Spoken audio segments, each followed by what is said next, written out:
Tonight we journey not to a battlefield or a royal court, but into the quiet, chilly hour before a medieval Portuguese dawn. We're slipping into the waking world of ordinary people, through the simplest of daily rituals, breakfast. Picture this: you are not you. You are a body tangled in a coarse wool blanket on a packed earth floor, or perhaps on a thin straw pallet if you're fortunate. The darkness around you is not soft and empty. It's a palpable, damp presence, thick with the smells of cold stone, wood smoke from yesterday's fire, and the earthy, animal scent of the livestock that may well be sharing your home's lower level. You don't open your eyes to an alarm, but to a deep, bone-aching cold that seeps through the walls of your stone and timber house. Your back protests from a lifetime of labor, and your stomach is a hollow, familiar knot. This is not a moment of cozy anticipation for a steaming latte and avocado toast. This is the raw, unvarnished restart of a survival cycle. You probably wouldn't survive a month of it. The sheer physical grind, the constant negotiation with hunger, the absence of the 1,000 tiny comforts we take for granted, it would break most of us. So, before you get comfortable in your warm, safe bed, take a moment to like the video and subscribe, but only if you genuinely enjoy what I do here. Now, dim the lights, and let's ease into tonight's journey together. You are awake because the rhythm of the world demands it. The cocks have been crowing for what feels like an hour, a persistent, scratchy soundtrack to the deep indigo slowly leaching the black from a small, high window. There are no curtains. The window, if it exists at all, is just an unglazed opening, perhaps shuttered with wood, letting in the chill and the sound. You hear the first shufflings from elsewhere in the single-room dwelling, the rustle of your parents, the whimper of a sibling. The day begins not with a thought, but with a sensation: cold. It's in your nose, your fingertips, the air you breathe. You push off the blanket, the wool scratchy against your skin. You likely slept in your day clothes, a simple linen tunic and hose, and your feet meet the hard, cold ground. You stand in the gloom. This is your home. If you're in a rural quinta or a farmstead, the room is multipurpose. The stone hearth is the centerpiece, now a mound of grey ash and a few stubborn embers. Around it, the space holds a crude table, a stool, storage chests, and the sleeping areas. The walls are bare save for tools: a hoe, a sickle, perhaps a fishing net. There might be a loft for grain.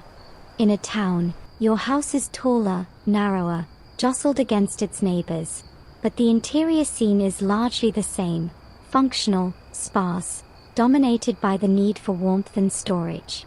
You don't stretch and yawn contemplating your day. You immediately start moving to generate heat. Your first task is oriented entirely around the upcoming meal, but that meal is not a given. It must be wrested from the previous day's leftovers and the morning's first efforts.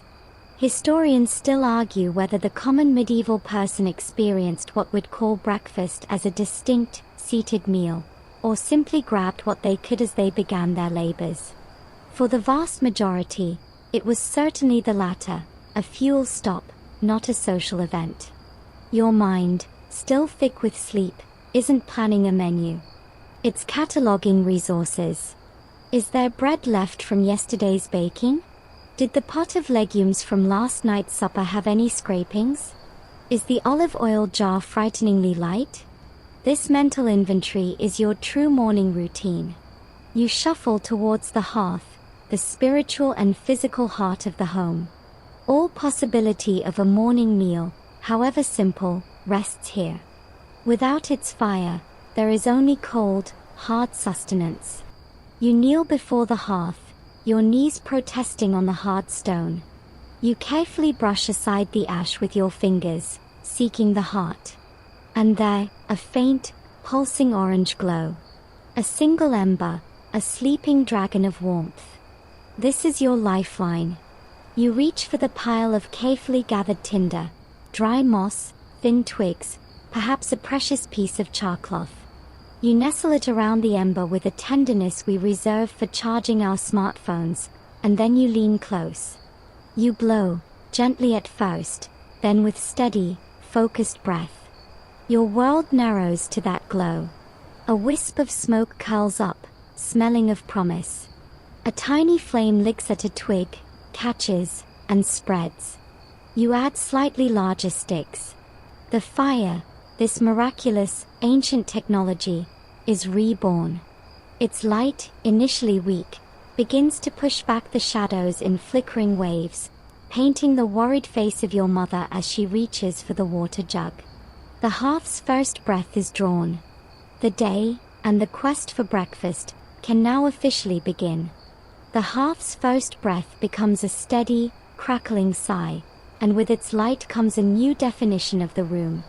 Shadows leap and dance on the walls, transforming familiar tools into strange, looming shapes. But the fire is more than a light source. It is a living, hungry creature you must feed, and it is your first and most vital kitchen appliance. That initial flame you nurtured is now the absolute center of everything. You feel its heat start to radiate outward, a precious wave that slowly battles the room's deep-seated chill. It doesn't warm the far corners, those will stay cold until summer, but it creates a zone of life, a circle of possibility about 3 feet in radius. Within that circle, the morning will be built. Your mother, or perhaps an older sibling, hauls the blackened cookpot from its hook and sets it directly into the growing flames. It's heavy, iron, and perpetually stained. Water from a large earthenware jug is poured in. This is the first act of culinary preparation, heating water. But it's not for tea or coffee. Those are exotic, distant luxuries. This water is for a dozen purposes. Some will be drunk warm to take the edge off the internal chill. Some might be used to start a gruel or to soften the rock-hard bread that is your birthright. A portion will be for washing faces, a quick swipe that's more ritual than hygiene. The pot's placement is strategic. Too close to the heart of the fire and it will boil over, wasting fuel. Too far out and it will just sit there, taunting you with its tepidness. You learn the fire's personality, its hot spots and lazy flanks, as intimately as you know the faces of your family. Now, someone retrieves the bread. It's not in a bread box or a plastic bag. It's a dense, dark, round loaf of broa, made primarily from rye or millet, grains that grow in Portugal's less fertile soils better than wheat. It was baked 2, maybe 3 days ago in a communal oven, and by now it has achieved a consistency that would make a modern sourdough enthusiast weep. The crust isn't artisanal, it's architectural, a hardened, leathery shell designed for preservation. The inside is dense, chewy, and sour. You don't slice this bread with a knife, you'd blunt it, or worse, break the blade. You hack at it with a purpose-built bread knife that looks more like a small hatchet, or you tap it strategically against the table's edge to find a fault line. The thunk it makes is a solid, unyielding sound. This is your plate, your spoon, and your primary source of calories all in one. A mainstream historical fact you can cling to is that bread was so fundamental it was literally the backbone of the medieval diet, accounting for often 70% or more of a peasant's caloric intake. Forget food pyramids. Society was built on a bread monolith. As the water in the pot begins to steam, the true morning alchemy begins. Perhaps a handful of coarse salt is tossed in. Maybe, if yesterday was a good day, a few scraps of chopped onion or a bruised turnip from the root cellar are added. But the star, the inevitable bulk, comes from that hard-won chunk of bread.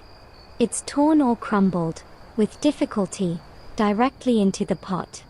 This is the genesis of a corda, one of Portugal's most ancient and enduring dishes. At its most basic, it's just hot, salted water poured over bread to soften it into a porridge. But on this morning, in this hearth, it is everything. A clove of garlic, crushed against the table with a stone, might be rubbed around the inside of the communal wooden bowl before the soggy bread is spooned in, imparting a ghost of flavor. A drizzle of the family's most precious liquid asset, olive oil, stored in a glazed clay jar, might anoint the top. That glistening green gold pour is the closest thing to luxury in the room. It's fat, flavor, and medicine all in one. You watch it pool on the surface, catching the firelight, and your stomach clenches with a need that is both simple and profound. The hearth fire itself was often considered a semi-sacred entity. It was bad luck to let it die completely, which is why preserving an ember overnight was so crucial. People believed certain household spirits, or lares, lived within it. You might whisper a quick prayer or make a tiny offering, a crumb of bread tossed into the flames, not just to thank God, but to appease this domestic spirit, this tiny, crackling sun that stood between your family and the dark, cold world. So as you huddle closer, wooden bowl in hand, feeling the steam from your recorder warm your chin, you're not just eating. You're participating in a ritual of survival that is as old as human society itself, fueled by a fire that is both physics and faith. The recorder steams in your bowl, but before it touches your lips, you must deal with the rock. That chunk of days-old broa you didn't crumble into the pot sits beside you, a dark, dense companion. You pick it up. Its weight is surprising, an edible paperweight. The crust is a tough, leathery brown, resistant to your thumbnail. This isn't food, it's a culinary challenge, and your first task of the day. You don't just eat this bread. You negotiate with it. For the truly stale remainder, the universal medieval solution is the trencher, or trencher. This is where our modern word trencherman, for a hearty eater, comes from. But forget a clean wooden plate. In a peasant household, you'd likely use the bread itself as your dish. You'd hollow out the stiffest, stalest part of the loaf to create an edible bowl for your recorder or any pottage. You eat the contents, and then, over the course of the day, you eat the bowl. Nothing is wasted. Every crumb is calories, every fiber is filler for an empty stomach. But this morning, your bread bowl is already soaked. So you employ the other universal softening agent, wine. Not a fine vintage, but the thin, sharp, young red Vinho Verde or a rough white that's closer to vinegar than anything you'd uncork for a date. It's stored in a skin or a clay jug. You pour a splash directly onto the hard bread in your bowl, letting the acidic liquid slowly penetrate the crumb. This is sopa, which literally just means soaked. It's not soup as we know it, it's wine-soaked bread, perhaps with a sliver of onion or a hint of garlic if you're feeling extravagant.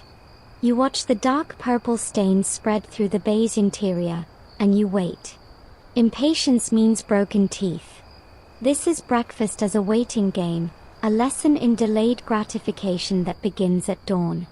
The bread also acts as a social ledger, a daily, edible map of your family's hierarchy. The quality, the freshness, and the portion size are dictated by status. The father, the primary laborer, gets the first and best portion, the least stale heel, perhaps with a slightly more generous pool of oil. The children get the middle, softer parts already torn for their recorder. The elderly might get bits pre-soaked in warm wine or water to spare their gums. You are what you eat, and more precisely, how you eat it defines who you are in this tiny, firelit society. A guest might be offered a piece of the precious, softer wheat bread if the family has any saved for a feast day, a gesture of immense respect. Your morning bread is a direct reflection of your worth, your labor potential, and your place under this roof. Now, you bring the bowl to your face. You don't use a spoon. Spoons exist, often carved from wood or horn, but for this, you use the bread itself. You tear a piece of the soaked edge off and use it to scoop the porridge. Or, you lift the bowl and sip directly, the warmth spreading through your chest. The flavors are elemental. The tang of fermented grain, the sharp kiss of garlic, the rich unctuousness of oil, the saline backdrop of the broth. Texture is everything. a spectrum from slimy-soaked to tooth-resisting chew. It is monotonous. It is profoundly satisfying. It is fuel. You eat in silence, mostly. Conversation is for later, for the fields. Now is for consumption, for converting organic matter into energy as efficiently as the fire converts wood into heat. Historians still argue whether the rampant tooth wear and loss seen in medieval skeletons is due more to the gritty flour, millstone grit from poorly ground grain, or the sheer physical challenge of eating this staple food. It was literally a wearing experience. As you gnaw, you're not just feeding yourself. You're engaging in a slow-motion dental duel. Bread was sometimes used as a primitive air freshener. A piece of stale loaf, charred slightly in the fire, might be carried around or placed in a corner to absorb foul odors. So that same substance filling your stomach could also be tasked with making the less pleasant smells of a crowded, unventilated home slightly more bearable.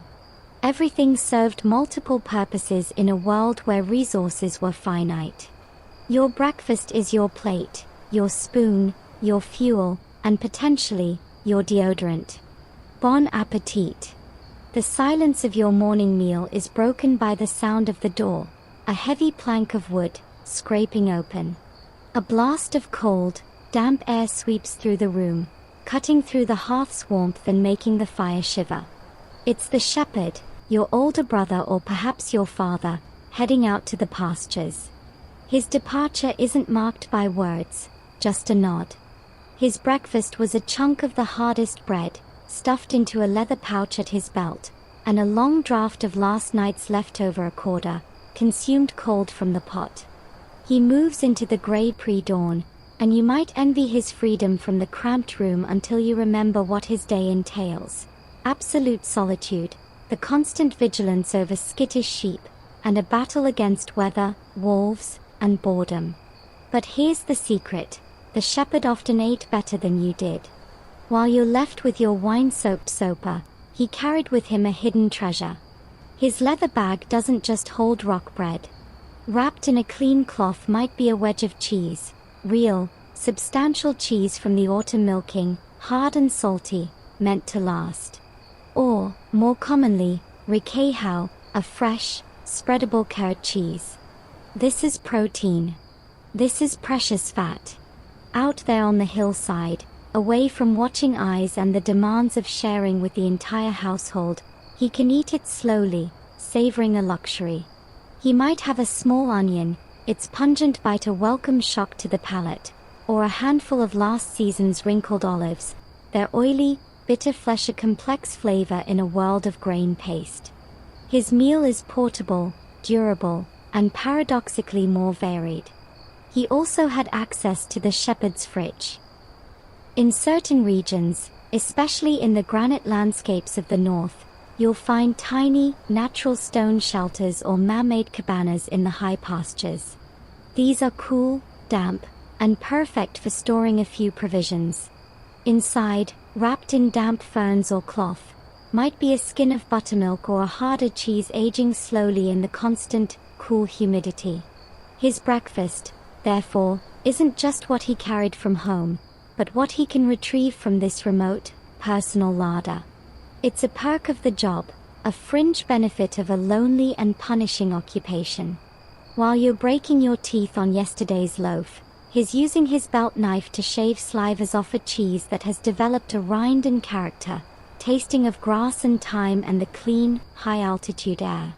He also practices a form of ultra-local foraging you can't do in the settled village. As the sun climbs and the dew burns off, he might nibble on wild sorrel, its lemony tang cutting through the richness of the cheese. He could find early berries or pilfer a bit of honey from a carefully noted, low-hanging wild hive if he's brave and skilled enough to avoid a stinging punishment. His water doesn't come from a stagnant household jug. It comes from a cold, clear mountain stream, drunk from his cupped hands, so cold it makes his teeth ache. His breakfast is interactive, a slow grazing that accompanies his literal grazing of the flock. It's less a meal and more a sustained act of sustenance woven into the fabric of his day. Historians still argue whether the relative independence and better nutrition of shepherds contributed to a distinct cultural identity, even a reputation for being slightly wild, untethered from village norms and church bells. There's a mainstream historical fact embedded here. Pastoralism was a major economic pillar in medieval Portugal, with vast flocks moving seasonally in the transhumantia system. The king himself claimed taxes on sheep. So the shepherd, often viewed as a lowly, solitary figure, was actually a key node in a national economy, and his breakfast was the fuel for that essential, lonely work. He eats his cheese and bread not at a table, but on a rock overlooking a valley, the first rays of sun finally reaching him, his flock like moving clouds below. His breakfast is a quiet, personal feast of solitude, a stark contrast to the communal soaking and scraping happening back in the dark, smoky house he left behind. Back within the village walls, as the grey light finally wins its battle with the night, your own world expands beyond the hearth.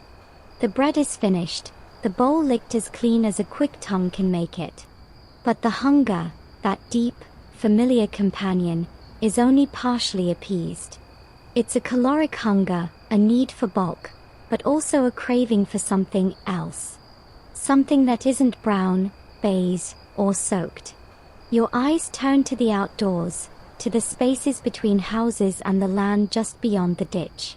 Now comes the orchard's bounty and the art of foraging, the sweet, fresh, and fleeting counterpoint to your leaden daily bread. If your family is fortunate enough to have a small orchard or even a few trees wedged between vegetable plots, this is the moment you're sent out to see what the night might have surrendered. You slip out the door, the cold morning air now feeling bracing rather than oppressive. The grass is silvered with dew, soaking through your thin leather shoes instantly. You go to the fig tree first. Its broad leaves are damp. You scan the lower branches, your fingers probing for the telltale softness of a fruit that ripened in the last day's heat. A perfectly ripe fig is a medieval miracle, impossibly sweet, seedy, and lush. You find one, its skin giving way with a gentle pull. You pop the whole thing in your mouth. The boast of sugary, floral gel is a shock, a moment of pure, unadulterated pleasure that makes the memory of hard bread fade. You might get two if you're lucky, before the birds and the insects claim their share. Next, the apple or pear tree, if you have one. The fruit here is smaller, harder, and far more tart than anything in a supermarket. You bite into a windfall apple that's half blemished. The flesh is dense, the flavor sharp and astringent, making your saliva glands clench. But its juice, its freshness, it's a crisp texture that scrubs the sticky porridge feel from your teeth. You eat around the wormholes and the bruises, wasting nothing. This isn't a curated snack, it's a treasure hunt where the prizes are often flawed, but no less valuable for it. Then, you move to the margins. You forage along the hedgerows and the muddy banks of the village stream. This is where you find the true free lunch, governed by season and luck. In spring, you might scour for wild asparagus, thin and bitter. In late summer, you're looking for blackberries, your fingers and lips stained purple, ignoring the thorns that catch your tunic. You know which mushrooms are safe, the ones your grandmother pointed out, calling them by names that don't appear in any book. You fill the hem of your tunic with your findings, a handful of sorrel for a sour bite, some wild fennel fronds to chew on, maybe some snails gathered from damp stones after the night's rain, to be cooked later. This isn't a hobby, it's a vital supplement. The vitamins and variety these wild foods provide are crucial, breaking the monotony of a grain-heavy diet and staving off the subtle ailments of deficiency. Many of these common fruits, especially figs and pears, were considered somewhat indecent by the church-minded. Their shape, their sweetness, their abundance of seeds linked them symbolically to fleshly pleasures and fertility. Eating them wasn't sinful, but they carried a faint, whispering aura of the earthly and the sensual, a tiny rebellion against the austerity of bread and salt. So as you suck the juice from a pear core, you're not just feeding your body, you're partaking in a small, natural vice, a hint of Eden before you buckle down to a day of Adam's toil.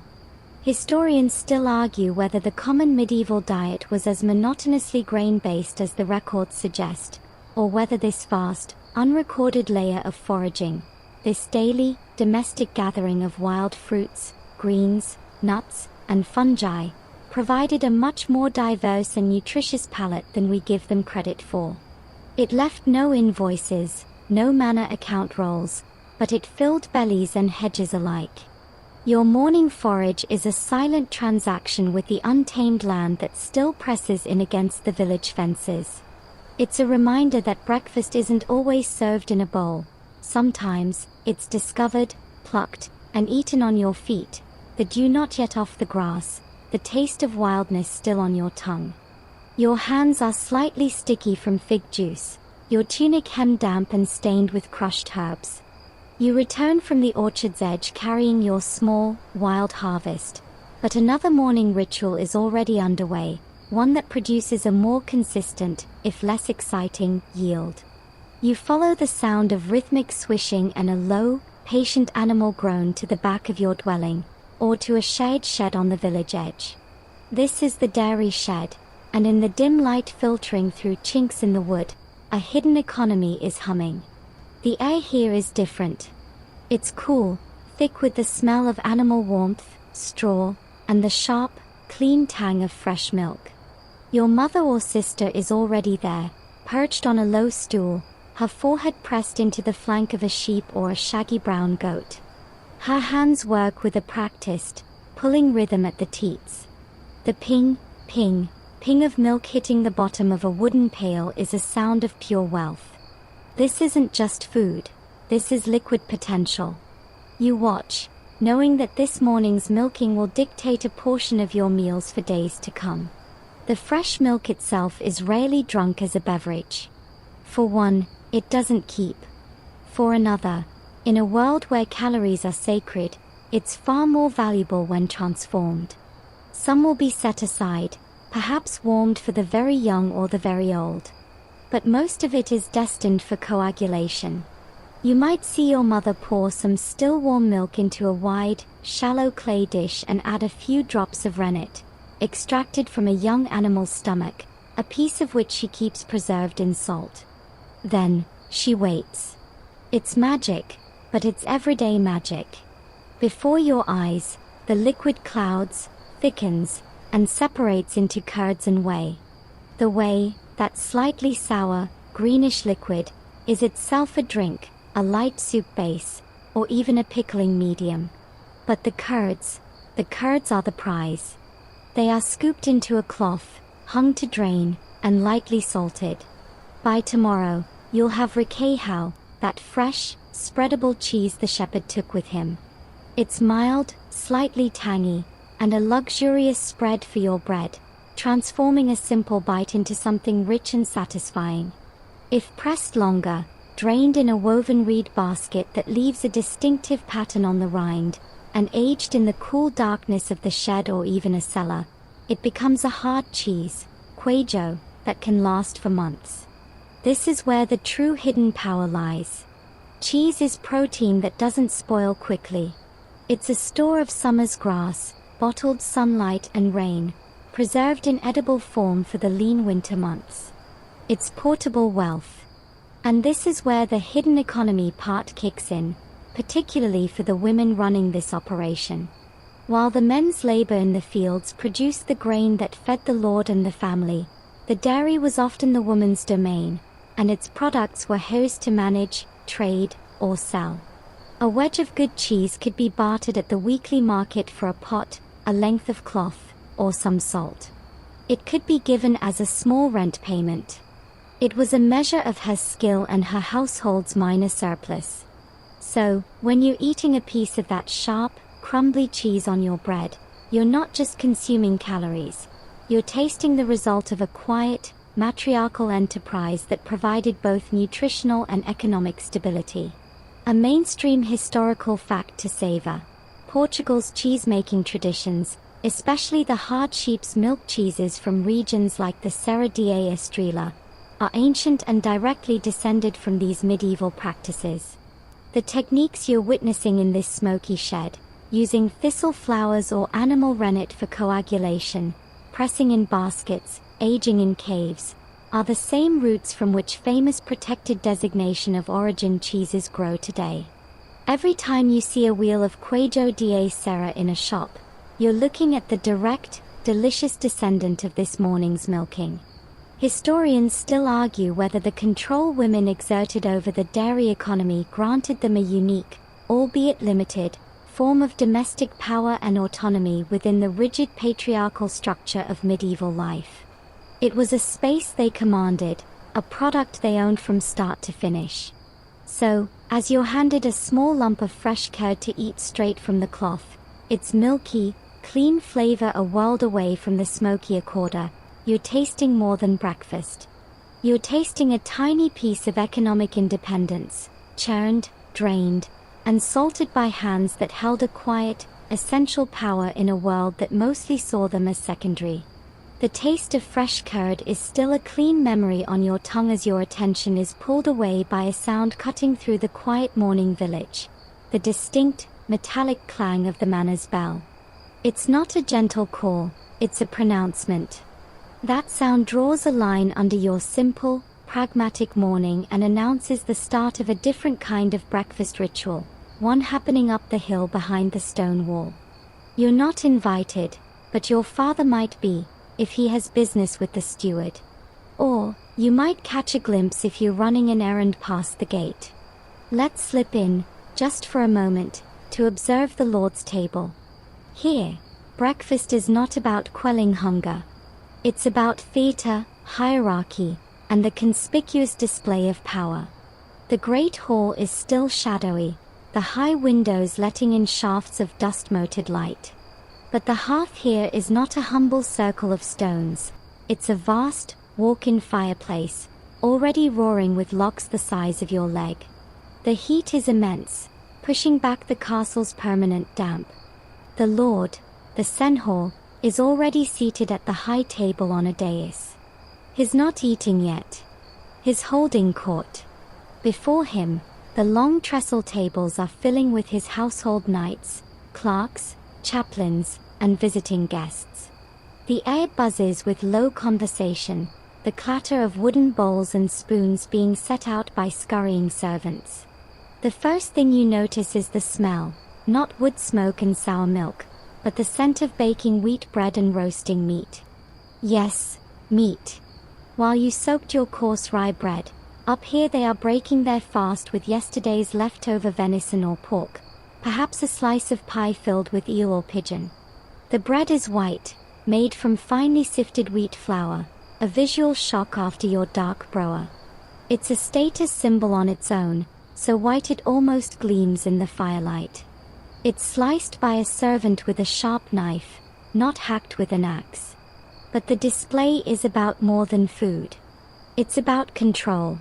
The Lord watches his people eat. He notes who is present, who is late, who looks hungover. The distribution of food is a direct extension of his favor. A particularly loyal knight might be sent a choice cut of meat from the high table. A clerk in disgrace might find his portion noticeably smaller. Breakfast here is a daily reaffirmation of the feudal contract, protection and provision in exchange for loyalty and service. The food itself is more varied, but it's also colder and more ceremonial than you'd think. A lot of it is frias aguas, cold meats and leftovers from last night's feast, served with mustard or a sharp verjuice sauce to cut the fat. There might be fruit, imported figs or raisins from the Moorish south, a clear sign of wealth and connections. Wine is abundant, watered but ever-present, drunk from wooden cups or even shade drinking bowls passed down the table. The meal is slower, more conversational, punctuated by announcements, the hearing of minor disputes, and the planning of the day's business. It's a board meeting with gravy. The Lord's most trusted servant, often the carver, held a position of immense responsibility and symbolic importance. He had to know the precise anatomy of every animal and bird to carve it with elegant efficiency before his master. His skill was a direct reflection of the Lord's sophistication. A badly butchered capon wasn't just a poorly prepared dish, it was a social faux pas, a crack in the facade of cultured control. So, while you struggled with a hatchet for your bread, a man upstairs was performing a delicate, edible ballet with a razor-sharp knife, his every move watched and judged. Historians still argue whether these morning meals in the hall were truly about substantial nourishment for the Lord himself, or merely a necessary piece of political theatre he had to endure before retreating to his private chambers for a more comfortable, simple bite later. The performance of abundance was as vital as the abundance itself. It was a daily, edible reminder to everyone in the room of the vertical nature of their world. So, as you glance from the shadowy doorway and see the firelight glinting off a silver salt cellar placed prominently near the Lord's elbow, where you sit in relation to the salt denoting your rank, you understand. Your breakfast was about survival. Theirs is about story. And in medieval Portugal, who controls the story controls the bread, the meat, and everything else. The Lord's bell fades from your hearing as you turn away from the manor, the scent of roasting meat replaced by the simpler smells of your own lane. But another, more regular sound begins to govern the air in a different part of the village. The measured, sonorous tolling of the monastery bell. This isn't a single announcement, it's a sequence, a coded audio timetable for the day. Prime, terce, sext, the canonical hours. And for the brothers within the cloister, the call to prime has already ushered them from their cells to the church for prayers. Now, as the sky fully lightens, the bell calls them to the refectory for their breakfast. Their morning meal is a study in silence, discipline, and the belief that nourishment is for the body only so the soul can work unimpeded. You enter the refectory not as a participant, but as a ghostly observer. The room is long, stone-vaulted, and austere. There are no tapestries, no roaring central fire. Light comes from high, narrow windows. The brothers file in, their sandaled feet whispering on the stone floor. They take their places on hard wooden benches at long tables, facing each other. No one speaks. Absolute silence is the rule, broken only by the clack of a wooden bowl, the scrape of a spoon, or the signal noises of the monk in charge of reading. That's right, their breakfast has a soundtrack, but it's not conversation. One brother stands at a lectern and reads aloud from a pious text, scripture, a saint's life, a homily. His voice is a steady, monotonous drone, a deliberate focus for the mind to prevent it from dwelling on the sensual pleasure of food. You eat, but you listen. The word of God is to be ingested alongside the porridge. What's in the bowl? It's likely a simple gruel of oats or barley, cooked in water, seasoned with nothing but a pinch of salt. It's even plainer than your accorder at home, lacking the garlic or the precious oil. There is bread, of course, a dark, dense loaf similar to your own. But here, it is cut into precise, equal portions. No one gets a larger heel. Equality in austerity is the principle. There might be a piece of boiled vegetable from the monastery's garden, or a stewed prune in winter. Drink is water or small beer, a weak, low-alcohol brew that's safer to drink than water but won't cloud the mind. Cheese or eggs might appear, but only on certain days prescribed by the rule, depending on the order. The Cistercians, for instance, were stricter than the Benedictines. Every bite is regulated by a calendar of fasts and feasts. The mechanics of eating are prescribed, too. You have a wooden bowl, a spoon, and perhaps a small knife. You are to eat slowly, deliberately, with no slurping or loud chewing. You are to keep your eyes downcast, on your bowl, not glancing at your neighbor's portion or the reader. The meal has a strict start and a strict end, dictated by the bell and the length of the reading. When the signal is given, you stop. Even if you're still hungry. Hunger is a bodily distraction to be managed, not a demand to be fully satisfied. The meal is fuel, period. A mainstream historical fact anchors this scene. Monastic rules like the rule of Saint Benedict explicitly governed diet as a tool for spiritual health, viewing gluttony as a deadly sin and moderation as a path to piety. The refectory was a training ground for bodily discipline. The sign language that developed in certain strict monasteries. Since speech was forbidden in the refectory and other areas, monks created a complex system of hand signals to communicate practical needs. They might make a specific gesture for bread, another for cheese, a twisting motion for more wine. This silent language turned the meal into a kind of muted ballet of requests and offerings. Imagine the slight, graceful movement of fingers across the table, a brother pointing to his bowl and making the sign for salt, all while the reader drones on about the temptations of the flesh. It's a surreal juxtaposition of extreme physical control and very human need. Historians still argue whether this enforced, silent asceticism at mealtimes led to greater spiritual focus, or simply bred a culture of unspoken resentment and secret, small indulgences, a piece of honeycomb smuggled from the apiary, an extra portion of peas hoarded from the garden. The ideal was a soul undistracted by the body. The reality was likely a constant, quiet negotiation between hunger and holiness. As you watch the brothers file out as silently as they entered, their bowls empty, their hunger perhaps only partially quieted, you understand their breakfast wasn't a meal. It was an exercise.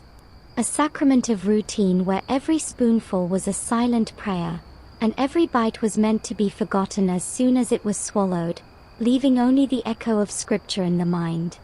Leaving the monastery's chilling silence behind, you return to the secular world, where a different, sizzling legacy is making its presence known. It's a smell that cuts through the wood smoke and the earthy damp, the hot, grassy, peppery scent of olive oil hitting a heated clay pan. This is the Moorish inheritance, a culinary ghost that refused to leave the peninsula after the Christian Reconquista. While your northern European counterpart might be frying in lard or butter, here in Portugal, especially in the south and in towns, the morning can include the distinct sound and smell of things frying in azeite.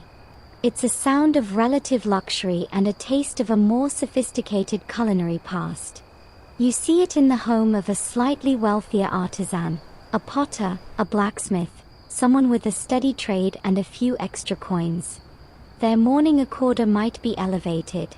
Instead of just soaking bread in water, they might gently fry a few slivers of garlic in a spoonful of that precious oil until they're just golden, then pour hot water over them, creating a fragrant broth before the bread goes in. This simple step, a technique born in Al-Andalus, transforms the gruel from mere sustenance into something with depth, a whisper of sophisticated cookery. It's a huge difference. That moment of frying unlocks flavors your cold-soaked bread never knew existed.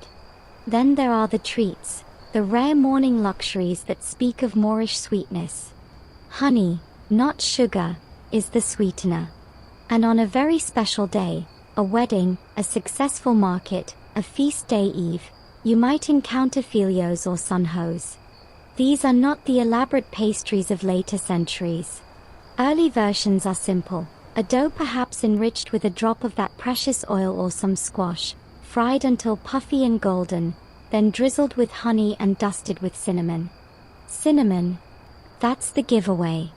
That spice, so expensive, so exotic, coming from the far end of the Silk Road, was a staple in Moorish kitchens and left a permanent imprint on the Portuguese sweet tooth. To taste fried dough with honey and cinnamon in the morning is to taste the memory of a conquered civilization, a flavor that proved more enduring than any empire. Even the common tools hint at this legacy.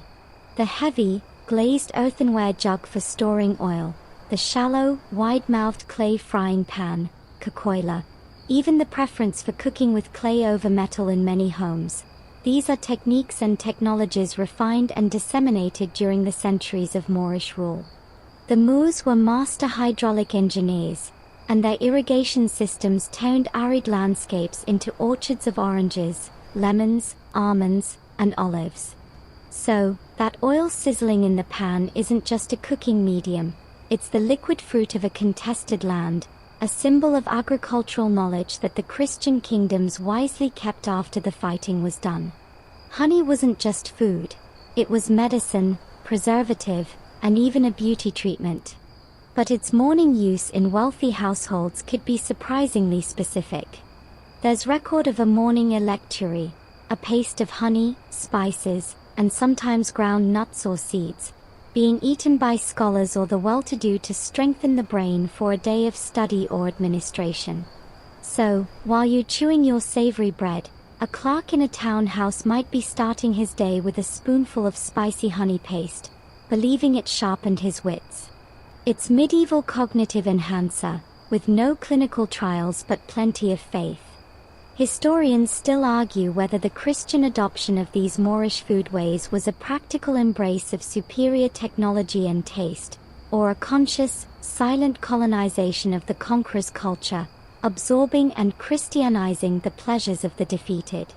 Was frying in olive oil just sensible, or was it a way of enjoying the spoils of the Reconquista every single morning? The answer is probably both. As you watch the golden filio sizzle, turning in the bubbling oil, you're seeing more than breakfast. You're seeing history being digested, one fragrant, sweet, and oily bite at a time. A civilization may fall, but if its food is good enough, it becomes breakfast. The sweet, spiced ghost of Moorish honey fades as you walk from the artisan's quarter toward the edge of town, where the air changes again. Here, it carries a sharp, saline tang, a smell of wet nets, drying seaweed, and the profound, iodine-rich scent of the ocean. You've reached the fisherman's quarter, a tangle of huts built from driftwood and stone, perched where the land refuses the sea's constant advance. Their morning begins not with a cock's crow, but with the tide. And their breakfast is a direct reflection of their dangerous, wet world, a gut-fortifying meal built to withstand the cold clutch of the Atlantic. You find him, the fisherman, already returned from the first catch or preparing his boat. His hands are red, cracked from salt and cold, moving with a practiced, rhythmic urgency. He doesn't sit for his meal. He eats standing, leaning against his overturned severo, his eyes scanning the horizon for weather signs. His breakfast is portable, salty, and powerful. First, the bread. It's the same dense broa, but here it often serves as an edible plate for his main protein, dried, salted fish. Peixe seco.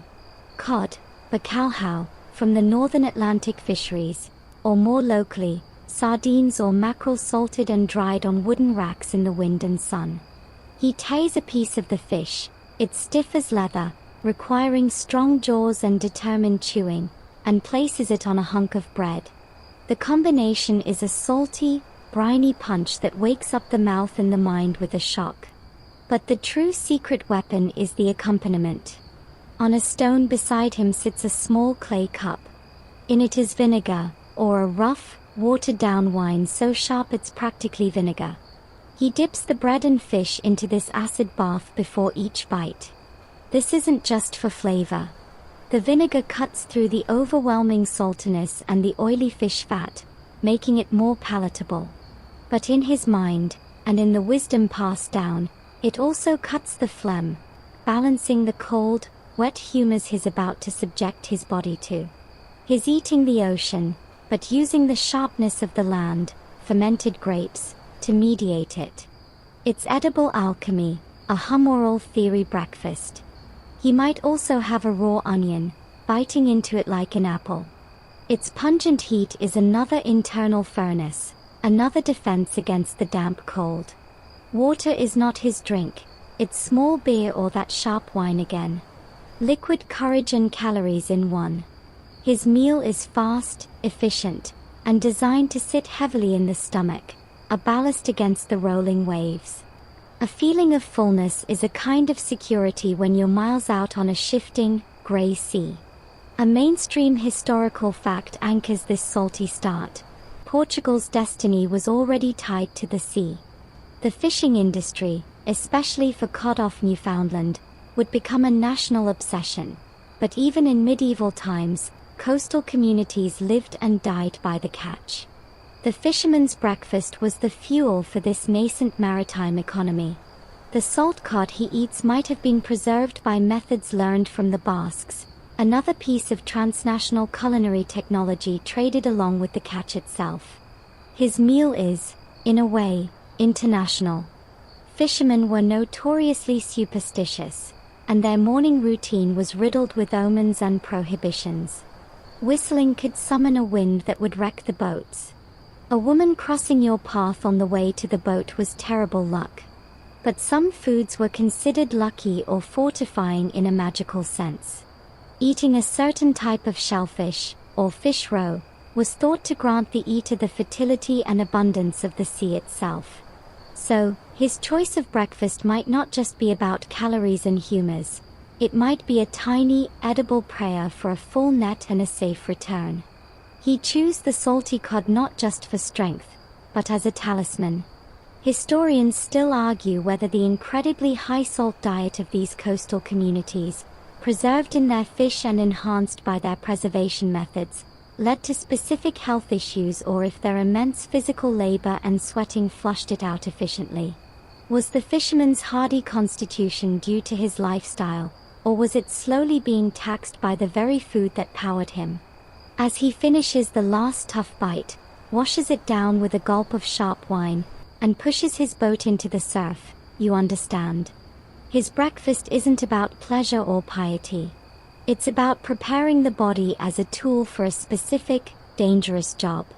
He is turning himself into something salt-cured and resilient, a human counterpart to the dried fish in his net, ready to face the hungry, grey Atlantic on its own terms.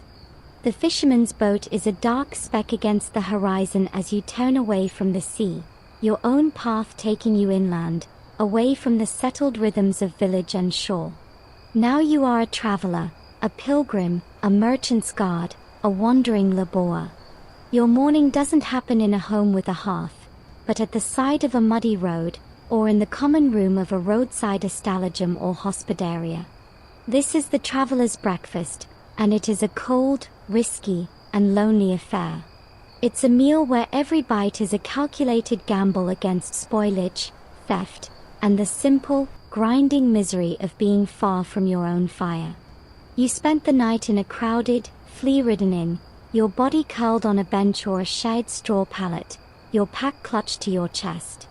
You wake not to a familiar ceiling, but to the snoring of strangers and the sharp smell of damp wool and unwashed bodies.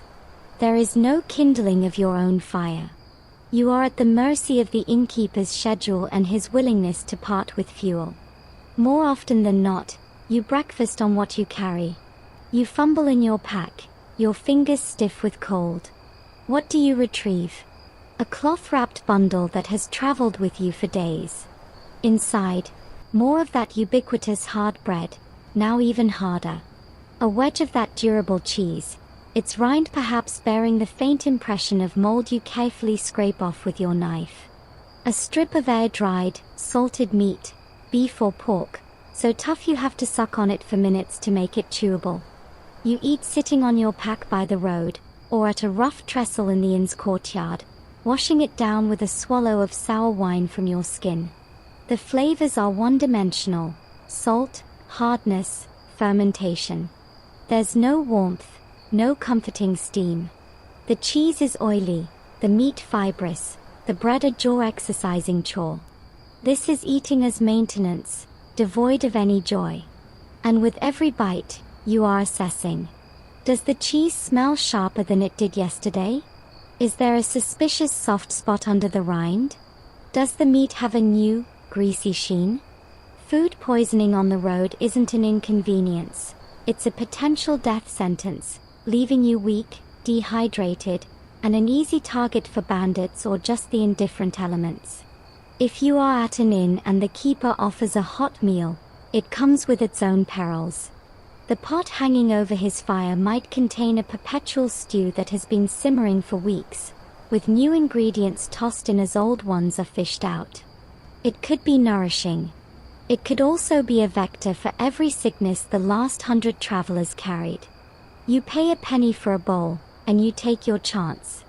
The stew is mostly broth, thick with unrecognizable grains and the odd, gristly piece of meat. It's hot, which is a blessing for your core, but you eat with a wary tongue, trying to detect the sour tang of spoilage beneath the heavy salt and herbs used to mask it.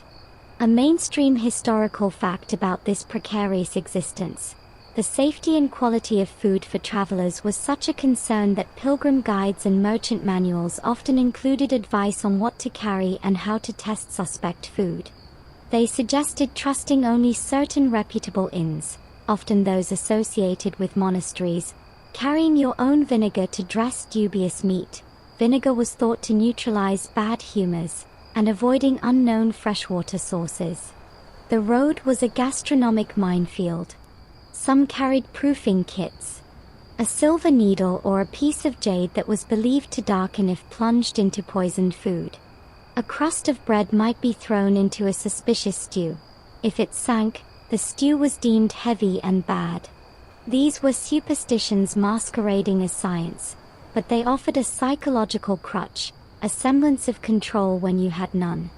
Your breakfast wasn't just a meal, it was a diagnostic ritual. Historians still argue whether the constant risk of bad food and the psychological stress of the traveler's diet contributed to the intense, often miraculous importance placed on hospitality in medieval codes. Offering a stranger a safe, clean meal from your own hearth wasn't just polite, it was a sacred act that could literally save a life.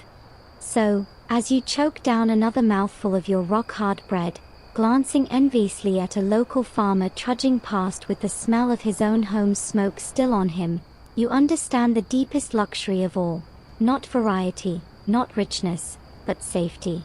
The traveler's breakfast is the taste of vulnerability, a cold, chewy reminder that the most fundamental comfort is eating food you trust, in a place you know. The traveler's precarious meal lingers like a lesson in gratitude as you return to the village on a morning that feels different. The usual pre-dawn silence is broken not just by cocks, but by a distant, cheerful clanging, not the Manor's imperious bell, but the lighter, faster ringing of the church's smaller bell, calling not to mass, but to celebration. Today is a feast day. A saint's day, a local festival, perhaps the end of a harvest. The rigid architecture of the normal morning collapses. Sleep might last a little longer. The cold is met with anticipation, not dread. And breakfast undergoes a miraculous transformation. It becomes communal, indulgent, and woven through with threads of piety, superstition, and pure, released joy. You feel it before you see it. The hearth fire is lit earlier, with more wood, burning brighter. There's a buzz in the house. The pot on the fire isn't holding plain water for a quarter. Today, it might hold a milk-based porridge, sweetened with a precious drizzle of honey. Or, a true cozido might be started early, a stew of the family's accumulated treasures, a piece of salt pork, a chicken's neck saved for weeks, chickpeas soaked overnight, cabbage, turnips. Its rich, meaty scent will fill the house all day, but the first tastes, the first rich spoonfuls of the broth with some bread, are your morning feast. The bread itself is different. It might be the wheat bread, the pão alvo, reserved for such days. It's lighter in color, finer in texture, a visual and tactile celebration. But the true heart of the feast day breakfast is its lack of boundaries. You don't eat hastily and dispose. You gather. Neighbors spill into each other's homes, or you all converge in the churchyard or the village square after Mass. Food is shared. A woman brings a skillet of eggs scrambled with yesterday's leftover greens and a shred of sausage. A man carries a round of that harder, aged cheese, cut open to reveal its creamy interior. Children run with handfuls of nuts, walnuts, chestnuts, roasted in the fire's embers, their shells blackened and warm. You taste bits of everything. A slice of pear here, a piece of blood sausage there, a sip of stronger, spiced wine from a shad cup. It's a potluck from a world before the word existed, a mosaic of a community's combined, hoarded surplus. This meal is laced with ritual. Certain foods are eaten for luck or protection. On St. Martin's Day, you might eat chestnuts and drink new wine. The act is both celebration and a sympathetic charm for a fertile winter. The food is blessed by the day itself. Eating well is a way of honoring the saint, of participating in the sacred abundance the festival represents. It's a holiday from the constant calculus of scarcity.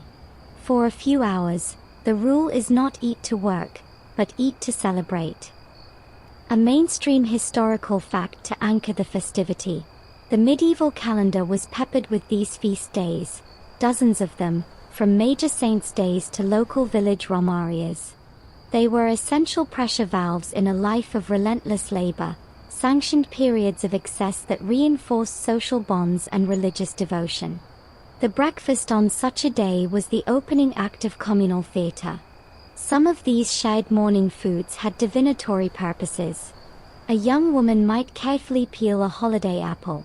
If the peel came off in one long strip, she could toss it over her shoulder, and the shape it formed on the ground would supposedly reveal the initial of her future husband's name. The way a dropped walnut shell cracked could predict the severity of the coming winter. So, amid the laughter and chatter, there were these little pockets of silent, hopeful magic, where breakfast became a crystal ball made of pastry and peel. Historians still argue whether these feast days served primarily as tools of social control by the church and lords, offering structured release to prevent rebellion, or as genuine, organic expressions of community identity and resilience. The answer is, again, likely both. But as you stand in the cool morning sun of the churchyard, a piece of sweet wheat bread in one hand, a slice of spicy sausage in the other, laughing at a neighbor's joke, the analysis doesn't matter. You are immersed in the experience.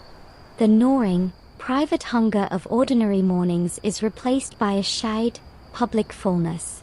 The feast day breakfast isn't just a meal, it's a memory in the making, a taste of heaven on earth, proof that even in the hardest life, the community could, for one bright morning, collectively decide to put the butter on the bread.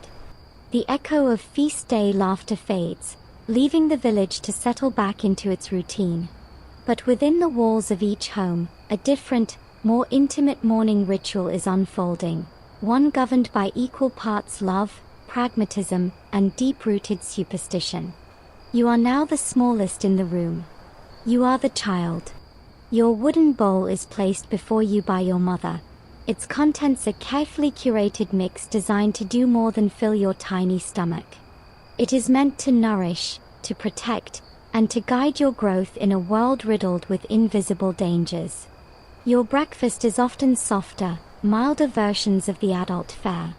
Your accorder might be made with more broth, less garlic, and a more thorough straining to remove any coarse bits. Your bread is pre-soaked for longer, mashed into a manageable pap.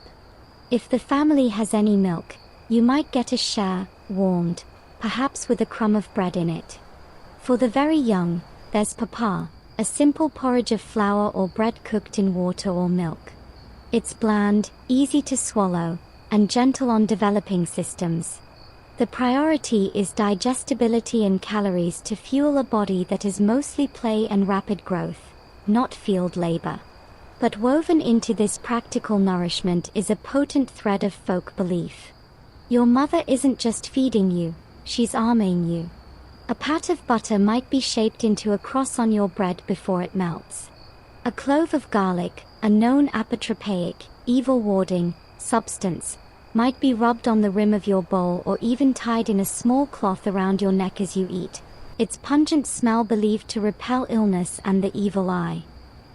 If you are teething or frail, a tiny bit of honey, a substance of pure, golden goodness, might be slipped onto your tongue, as much a medicinal charm as a sweetener. Certain foods are given for specific outcomes. Fish, especially the heads, were sometimes fed to children in the belief it would make them clever. Eggs, symbols of fertility and new life, were encouraged for strength. Conversely, some foods were withheld. Too much fruit might be thought to cause cold humors or imbalance. The line between nutrition and magic is blurred to the point of invisibility. Every spoonful carries intention. You are eating safety. A mainstream historical fact about this: infant and child mortality was devastatingly high in the medieval period. Parents lived with the constant, shadowy fear of loss. Their dietary practices for children, which seem like superstition to us, were a desperate grab for control, a way to actively fight against the unseen forces of disease and misfortune with the tools they had: food and faith. The child's bowl was a front line in a silent war. There was a widespread belief in milk kinship. If a child was breastfed by a wet nurse, that woman became a kind of spiritual relative, and her own children were considered siblings to the nurse child, creating bonds that could complicate marriage prospects later. So, the very first breakfast of a child's life, another woman's milk, could forge social alliances as binding as blood. The act of feeding was never just biological. Historians still argue whether these protective food practices were mere placebo, comforting the parents more than helping the child, or if some, like the antimicrobial properties of garlic and honey, actually provided a real, if poorly understood, health benefit. The likely answer is a messy combination.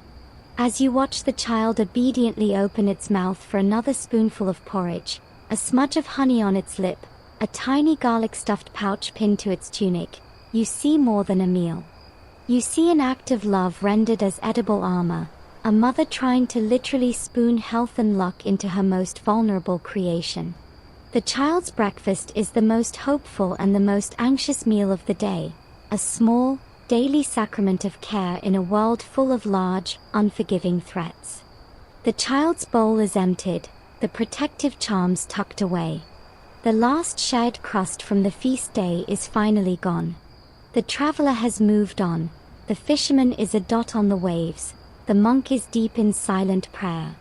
Back in your own home, the fire, which has been the steady protagonist of this morning, begins to change its role. It's no longer the center of a meal's preparation. The pots have been scoured with sand and set aside. The last drops of a quarter have been wiped from bowls with a finger.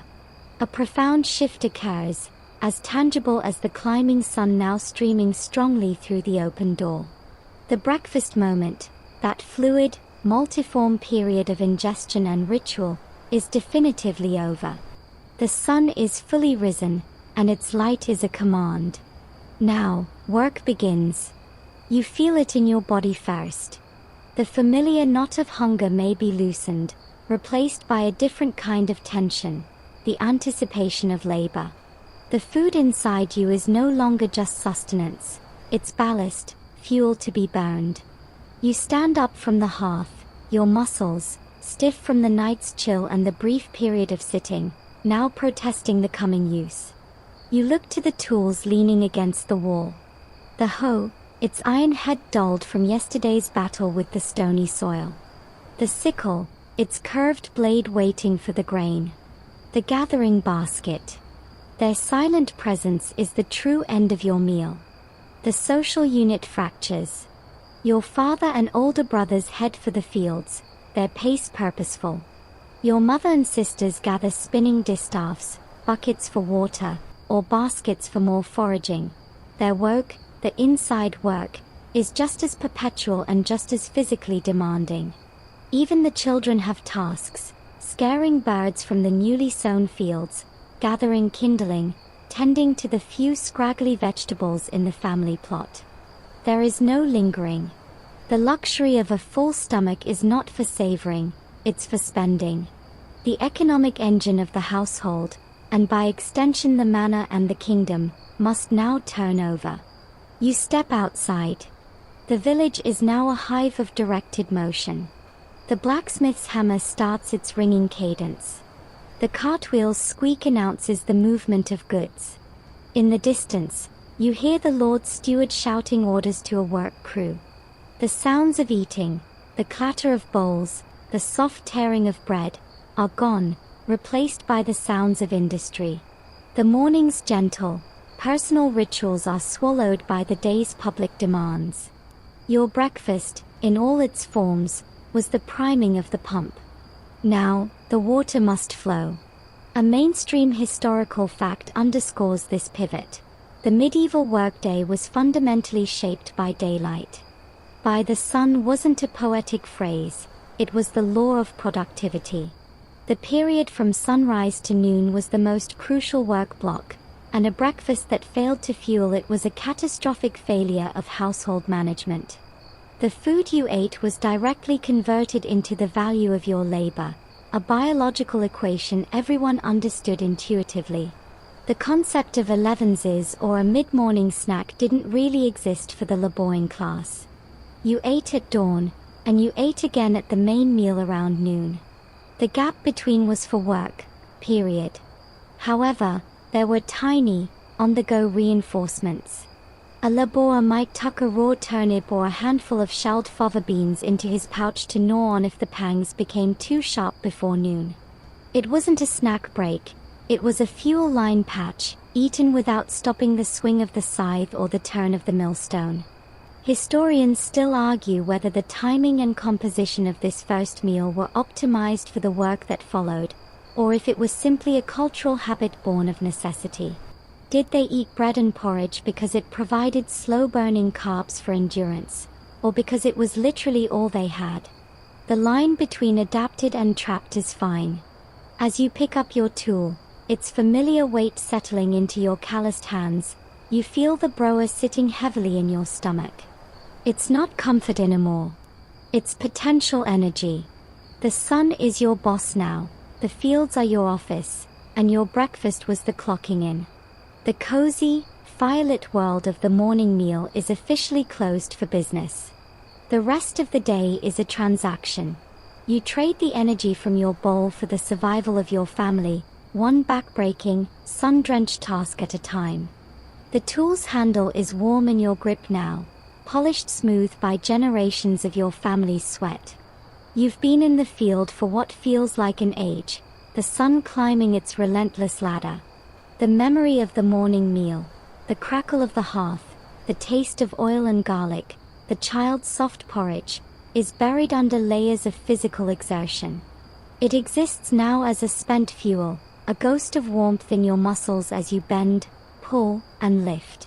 But this is where the story of the simple breakfast completes its circle. It wasn't an isolated event.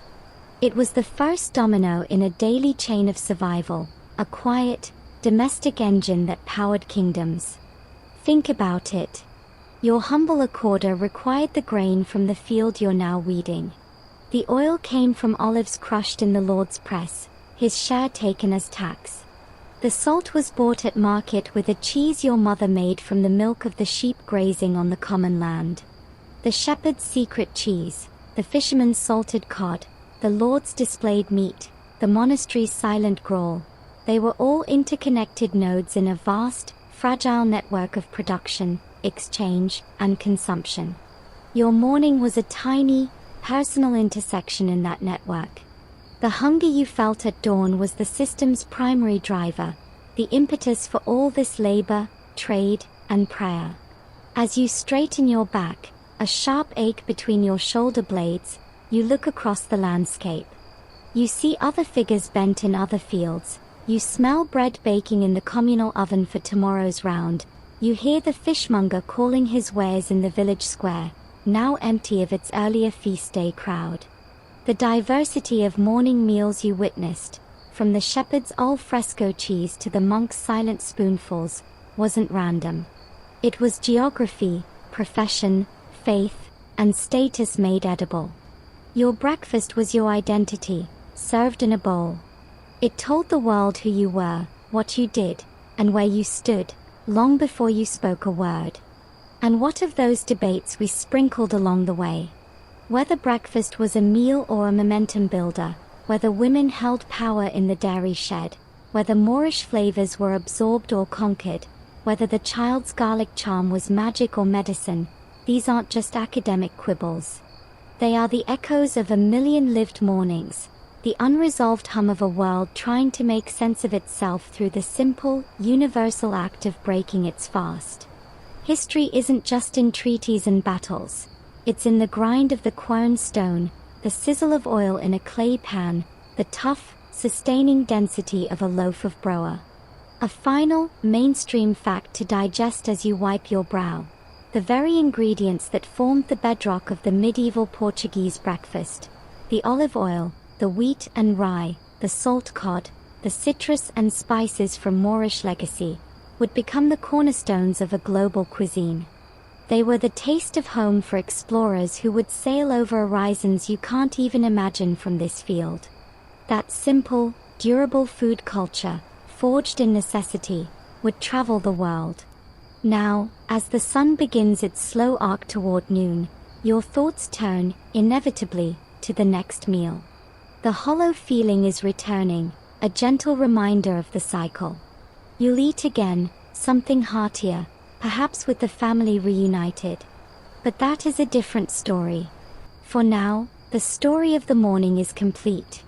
It began in darkness and cold, sparked into being by a single ember, and unfolded into a rich tapestry of routines as varied as the people who lived them.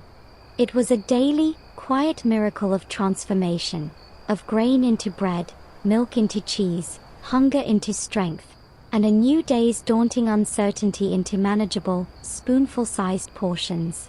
So let that image gently fade now. The field, the sun, the slowly returning hunger. Let the tools rest, and the hearth fire settle back into glowing embers. You can release the feel of the coarse wool tunic, the weight of the wooden bowl, the taste of salt and sourdough. Those sensations have served their purpose, carrying us through a morning centuries removed from your own. Tonight, we simply visited. We sat in the corners of cold stone rooms and warm monastic halls, on dew-damp grass and rolling decks, sharing in the most fundamental of human rituals. There were no grand battles here, no royal intrigues, just the quiet, profound drama of filling a belly at the start of another day. It was a world of stark contrasts, between the Lord's Hall and the shepherd's hillside, the monk's silence and the feast day's laughter, the child's protected mouth and the laborious weary jaw.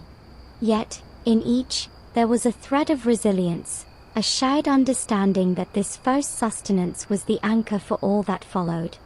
Now, as you lie in your own bed, the complexities of that distant world can soften and blur, leaving behind a simpler feeling, a gratitude for the warmth of your covers, the safety of your walls, and the incredible, often invisible, abundance that allows your own mornings to begin without that primal, gripping knot of hunger.